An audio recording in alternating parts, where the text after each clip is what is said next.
Assalamualaikum warahmatullahi wabarakatuh. Perkenalkan, saya Rusnia Sari, mahasiswa PPG Calon Guru Gelombang 2 tahun 2024, program studi Pendidikan Guru Sekolah Dasar di Universitas Muria Kudus.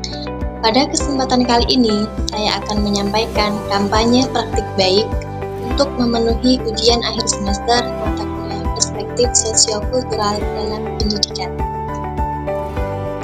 Pada praktik pengalaman lapangan atau PPL 1 yang saya laksanakan di SDN Demangan Kudus, saya berkesempatan untuk menerapkan pembelajaran scaffolding pada Zone of Proximal Development atau ZPD dalam memenuhi kebutuhan peserta didik kelas 4 di SDN Demangan Kudus.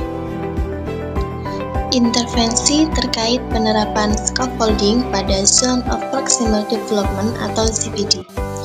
Scaffolding sendiri merupakan sebuah metode atau pendekatan dalam pembelajaran yang bertujuan untuk memberikan dukungan kepada peserta didik agar mereka dapat memahami atau menguasai konsep yang lebih kompleks.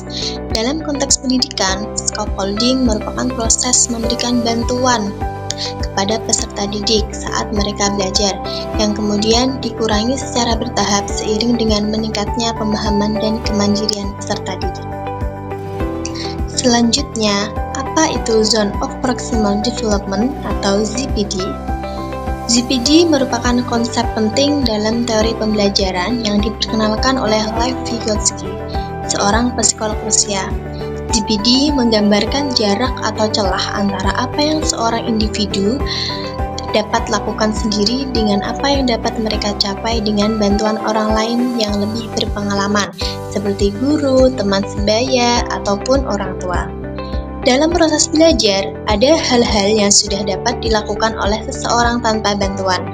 Inilah yang disebut sebagai zona aktual. Di sisi lain, ada tugas atau kemampuan yang belum dapat mereka lakukan, bahkan dengan bantuan. Namun, di antara dua kondisi ini terdapat ruang, yaitu ZPD, di mana seseorang sebenarnya mampu mempelajari sesuatu, tetapi membutuhkan bantuan untuk mencapainya. Bantuan ini sering diberikan melalui bimbingan, dorongan, atau panduan yang dikenal sebagai scaffolding. Selanjutnya yaitu pembelajaran dan replikasi terkait penerapan scaffolding pada Zone of Proximal Development atau ZPD.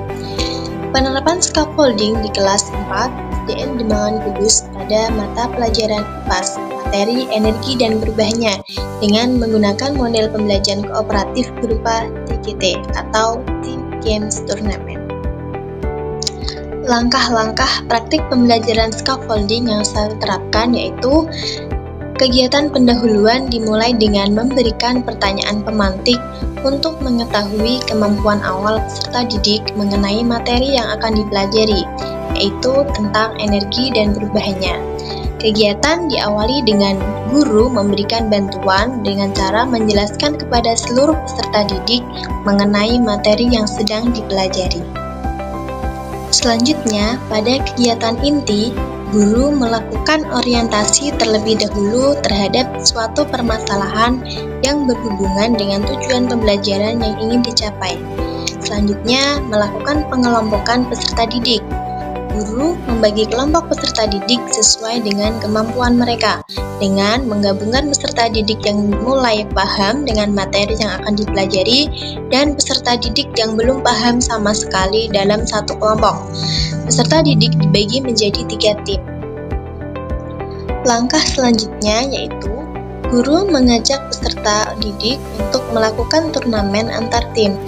Setiap tim diberikan LKPD yang berisi berbagai pertanyaan dan permasalahan terkait materi energi dan perubahannya sesuai dengan level kemampuan tim tersebut. Kemudian, mereka akan melakukan turnamen dengan cara berdiskusi dan berlomba mengerjakan LKPD dengan cepat dan tepat. Setiap soal yang berhasil dijawab dengan tepat akan mendapatkan poin. Untuk tim yang selesai lebih cepat dan mendapatkan poin terbanyak akan menjadi pemenangnya. Selama proses diskusi, guru akan berkeliling mengunjungi setiap tim dan memberikan bimbingan sesuai dengan perkembangan proksimal masing-masing kelompok. Setelah menerapkan pembelajaran scaffolding pada Zone of Proximal Development atau ZPD dalam pembelajaran IPA materi energi dan perubahannya di kelas 4, hasil yang dicapai yaitu yang pertama, menciptakan lingkungan belajar yang suportif dan menerima peserta didik.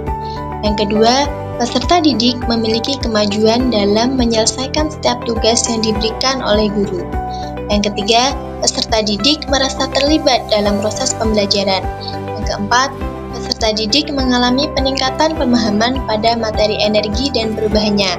Yang terakhir yaitu meningkatkan rasa percaya diri peserta didik karena mendapatkan dukungan yang efektif.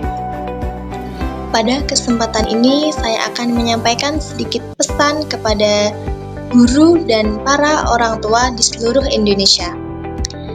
Setiap peserta didik adalah unik, seperti bunga yang mekar di musimnya masing-masing. Jangan bandingkan perjalanan mereka, karena setiap langkah yang mereka ambil adalah kemajuan. Ada yang tumbuh cepat, ada yang butuh waktu lebih lama, tetapi semua memiliki potensi untuk bersinar. Tugas kita adalah memberi mereka cahaya, air, dan dukungan agar mereka tumbuh dengan cara terbaik mereka sendiri. Percayalah, tidak ada bakat yang sia-sia selama diberi kesempatan untuk berkembang. Terima kasih telah mendukung kampanye ini.